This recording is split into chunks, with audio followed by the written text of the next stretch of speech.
In this video, we're going to create the header part of our index template.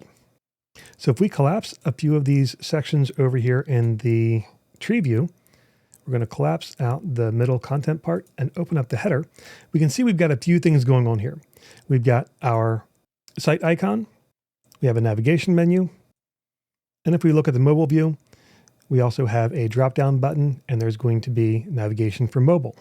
Now, I'll be the first to say that doing a navigation bar is a complete and total pain in the butt, especially when you need to take into account accessibility.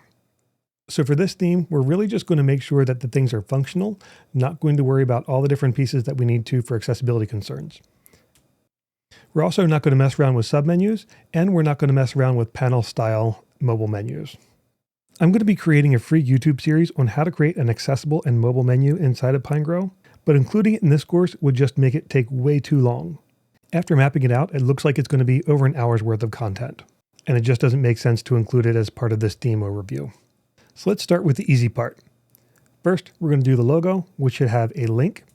That's the anchor here, and then it's going to have this image, which is going to be our site logo. So I've already got the image selected, and we can already see over here in the right-hand side, we have a smart action for site logo. And all we have to do is click that, and it's going to replace that image with the site logo. If I click on the anchor, we're going to make this a site link. And I'm going to say I want that to link to the home page. Save it, refresh, and you see that it disappears. That's because I have no site logo defined inside the customizer. So let's come into my customizer.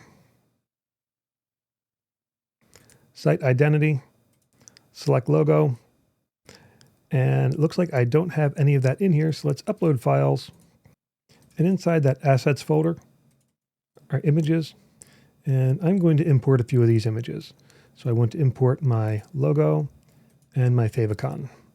And while I'm at it, I'm also going to do the light version of the logo. And there we go, I've got my logo. We'll give this an alt text of site logo and select it, skip cropping, and there you can see it's already put it in there. And while we're here, I'll also select my favicon, skip cropping, and publish. And now when I hover over this, you can see that it points back to the home page. All right, so that was easy enough. Now we'll tackle the menu. And for that, we've got a navigation element with an unordered list underneath of it. And that unordered list is what holds the menu items. So I'm going to come back to my global smart actions, select the menu smart action. And now I have to select what location inside of WordPress I want to assign this to. So WordPress uses locations for each of the menu items, and it already defines two of them, primary and social. I'm going to select primary. I don't need to register it because it's already being registered by the theme. And we're not going to mess around with any of the multi-level options because we're not doing drop-down menus. So the good news is here, this menu smart action is pretty smart. It's going to look at the first list item underneath that and use this as a template for everything else. So all I have to do now is save this and refresh. And you can see that it made the menu go away. And again, that's because I don't have a menu defined inside of the customizer. So I come back to the customizer, menus, and I'll select this short menu. And I'm going to assign that short menu to the primary menu location that we already talked about. And when I come back, you'll see that we have some kind of strange stuff going on here. And that's because the menu that we assigned has drop-down items. So it's created all the items at the top level. And then for the sub-menu items, it's just created a list going down. So let's do something different. Testing menu has way more than we need here. We could do all pages flat, but that's just going to be huge. So maybe we'll just create a new menu. So I'll just say new menu, and I'll call this main menu. I'm going to assign that to the primary menu. And now we'll add some items. So I'm going to add home, front page, blog page,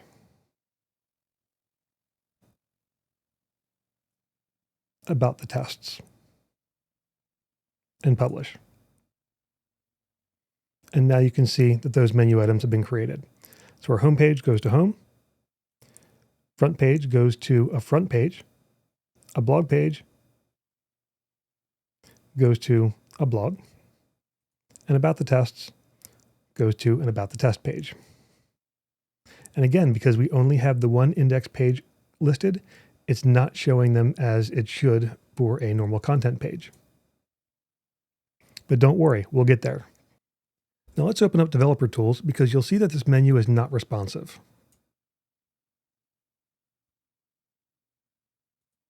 Clicking on this doesn't do anything. It does hide the menu items and show the button, but doing this doesn't do anything for us. So let's close this out. And in order to make that work, we're actually going to use Pinegrow Interactions. So Pinegrow Interactions is a visual interface for the green sock animation library. And it's a great way to add JavaScript interactions and animations to a page without having to really understand too much JavaScript. Right now, what I do understand is that I want to make something happen when I click this button. And if you were to take a look at some of the CSS behind this nav item, you'll see that right now, in the mobile state, it's got a display none. What we want to do is we want to make that a display flex to show it. So that's what we're going to tell it to do using the interactions library. So here we want to apply the interaction to the button element, and we'll come over here to interactions, and we'll click on the activate interactions button. Clicking that button does a few things. Let's take a look at the code and I'll show you. It added the script at the top in the heading, and this is needed for Pinegrow Interactions. And in the footer, it's added the JavaScript library. Back to the buttons, we want to create an interaction on there. So we're just going to click on interactions. We'll give this a name. I'll call it mobile menu trigger. And we want to say trigger default click. So that means when something is clicking on this button, it's going to trigger the interaction. We're going to leave the target as the default.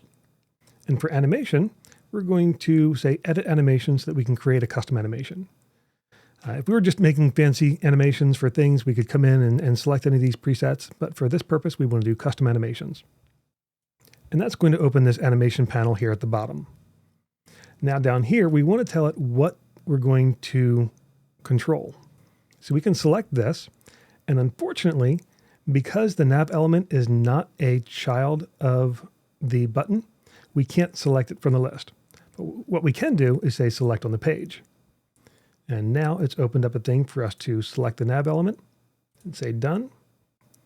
Now you can see what it's done is when we look at the selector, it's targeting any nav element on the page, which probably is not as specific as we want it to be because we may end up having more nav elements on the page. So instead of doing that, I want to rewrite this selector to say any nav element that's a child of header __ main menu. So now it's only going to select this one. Now that I've told it what I want it to control, I can tell it what I want it to do. So I'm just going to click here in the timeline, and I have two options. I have set and I have tween. Tween would be if I have an animation where I want something to like move into the screen or slowly fade in or out. But unfortunately, setting something like the display property is non-animatable. So it's only off or on. So rather than try to use tween, we're just going to say set and position 0. That means that as soon as I click the button, this is going to apply. And I'm going to say add property. Now there's a few properties that I want to apply here. One is going to be the non-animated CSS property of display. And I want that to be a display flex. I also want this to be a position absolute.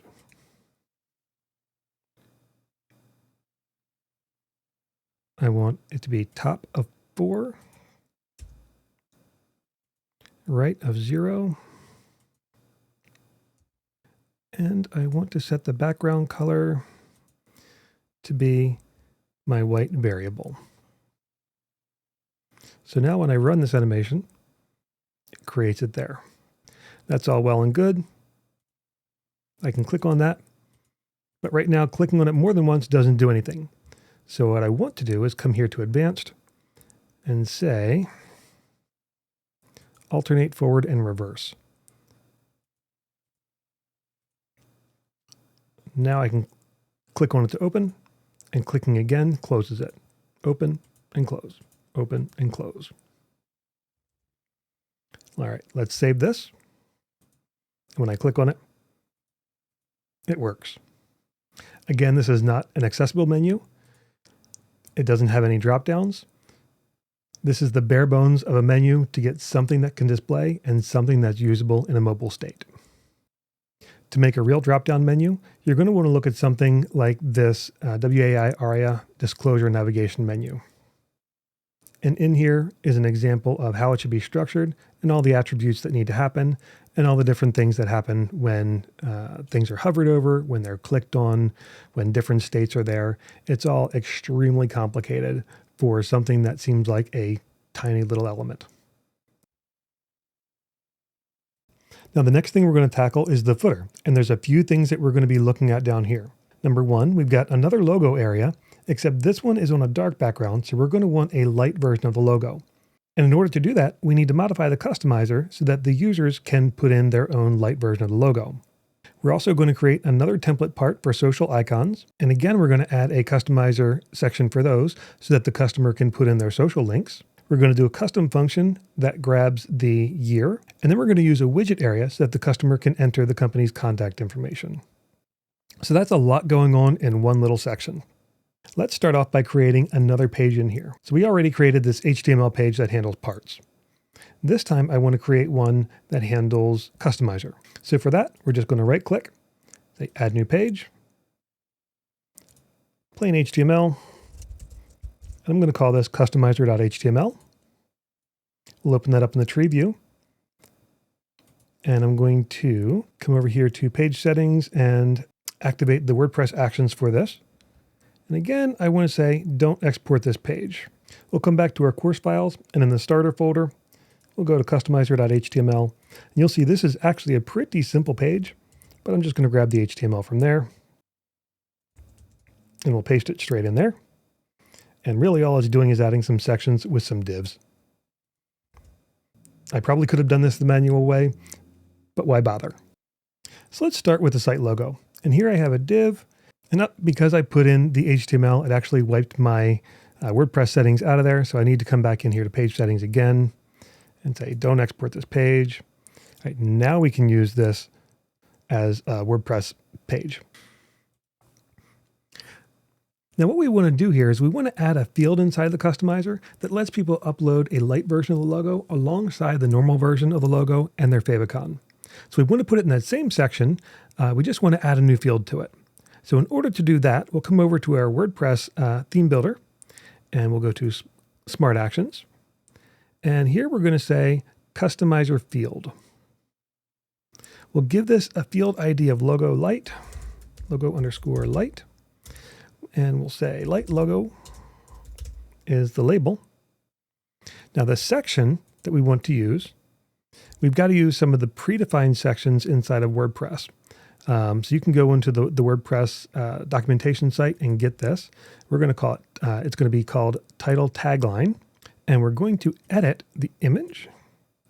And the image size is going to be full. Now we're going to save that. And it's going to tell us that we need to do a full export. So we're just going to do that right now before I forget. We'll come back to our index.html. And now that we've added the field inside the customizer, we can select this image and we're going to come back here to customizer field. And it's already going to have it in there that we can select logo light. Now, remember, in this customizer.html, we already defined the component. So yes, we could define and add it in the same place. But again, for organizational purposes, I really like to keep parts and customizer things in separate files. So here, we're not going to add it again. We're going to say, don't create the control, just display it. We're also going to change the image size to medium. And I want to add an if statement saying, if that field exists, show this. If the field does not exist, do not show the element. So let's take a look at what that looks like from a code perspective. So he's saying, if the theme modification of logo light exists, then we're going to create the image in there using the value from that customizer part. If it doesn't exist, don't do anything. Now let's save this, export the whole theme. Let's refresh. And when we look at the bottom, we don't have anything in there. We'll come to the customizer and site identity. We have a light logo. Select image. Select my light logo. And now you can see it's added the light logo in the bottom. While I'm here, I'm just going to change my site title, publish, and close. Now it's great. I've got a logo down there. And the next thing that I need to do is to change this anchor to a site link so that it always points back to the home page. Next thing we're going to do is we're going to tackle the copyright year. So here I've got a span, and I've got another span that has the current year, and then another span for the site name. So for the current year, I'm going to select this span, and I'm going to come over to my Smart Actions. I'm going to select the function Smart Action, and there's already one in here for display current year, so I don't need to do anything at all with it. Let's look at the code, and that's just going to do an echo of the date of the year. So that's easy enough. And for site name, I'm going to select this span, and I select the global smart action of site name. And now you know why I changed the site name in the customizer when I was in there before.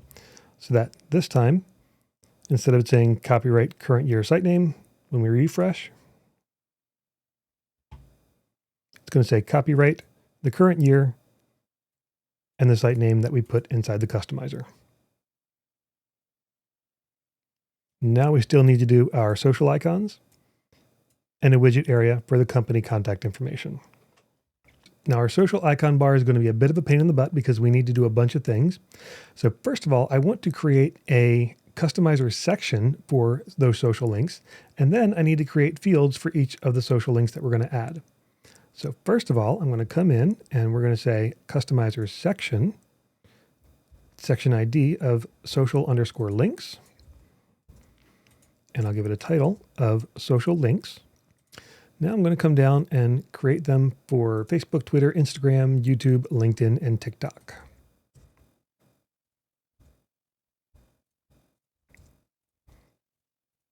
And you'll notice right now, I'm not showing the section in the dropdown. That's because I haven't saved and exported the theme yet. But once I do that,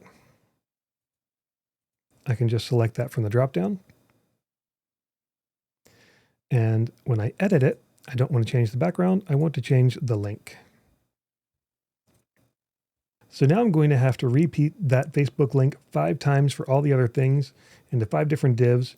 Rather than creating them all individually, let's just delete these all at once. And we're going to duplicate this 5 times. So I'm going to push the number 5, and then hit the duplicate button. And there we go. Now I just need to come in and change the field IDs and labels.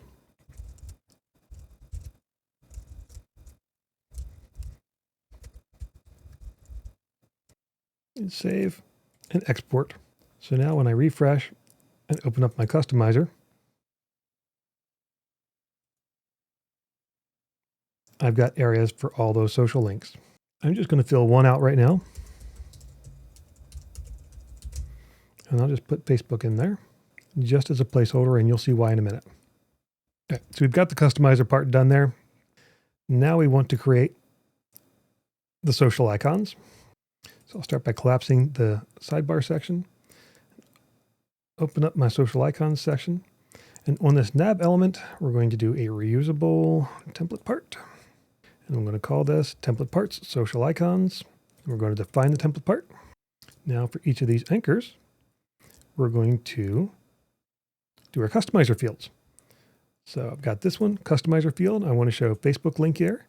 I don't want to define it. I just want to show it. I want to edit the link.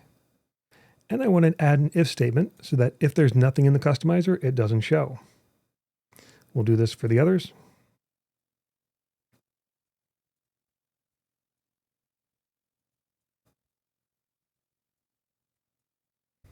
We'll save that, we'll export it. And then the last thing we need to do is to tell the theme template that we want to show that part. So we'll come back here, and on my div, I will add the part. Social icons. Come back to our page, refresh. And now you can see we've got a Facebook icon in there. And the reason we're only showing Facebook is because in the customizer, that's the only thing we have defined.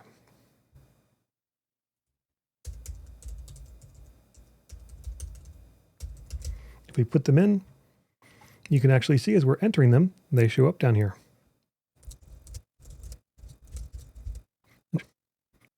Okay, so now we have social links. The last thing that we're going to do is create a widget section for this. Now you'll actually notice if we look inside the customizer.html, I have 2 empty divs here for contact information. And that's because in an earlier version of this, I decided that I was going to make them a customizer control, but then later on changed my mind and decided that I wanted to make them a widget instead so that I could demonstrate how to do that. So it really could work both ways. The benefit of having a widget is that I can use blocks inside of there. And that gave me a little bit more control, a little bit more flexibility for what the styling of that looked like. Either one of them would have worked just fine for this purpose, but I chose to go the widget route for the demo here. So we can actually take this and delete it because it's not going to do anything for us. So now that I've deleted them from the customizer.html, I'm actually going to come back and I'm going to create another HTML file for utilities. And I'm just going to call this one utilities.html.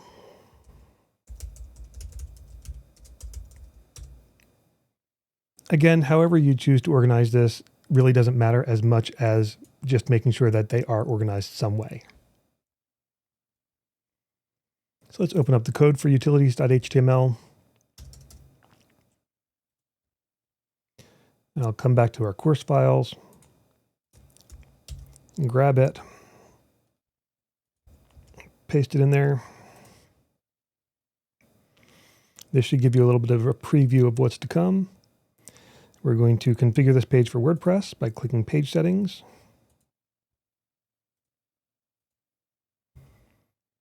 Don't export the page. And now Contact Info Widget section.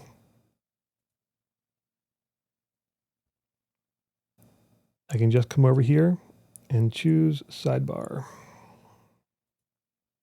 My sidebar ID is going to be company-information. I'm going to register that sidebar. And I want to call the sidebar company information. That's going to be the name. We'll export the theme. Come back to our index.html. Find the div where we want to insert that sidebar. Use our global action sidebar again. Select the company information that's in there. We don't need to register it because we already did that in the utilities. Export the theme. And now when we refresh the page, you'll see that's disappeared. But when we come to widgets, we've got a widget area called company information. And now I'll just come in here and I can add any blocks that I want. I'm just going to use a paragraph block and put in that location information. Say update. So when I visit the site, it's right there. All right, so that takes care of all the stuff for our index theme. So we've got a lot going on here. We've got a logo for the site logo that takes us back to the home page. We've got a menu. We have a mobile dropdown. We've got an archive loop that shows a default image unless a featured image is already there. We have a sidebar for categories and tags. In the footer, we have an alternate logo. We've got some copyright information in the footer with the current year as well as the site name. We have a widget area defined for the address, and we have some social icons and a customizer section created so that people can enter their own social icon links, and these will dynamically show or hide based on whether or not a link is present. This is the most complicated template that we're going to create. Everything else after this is a piece of cake.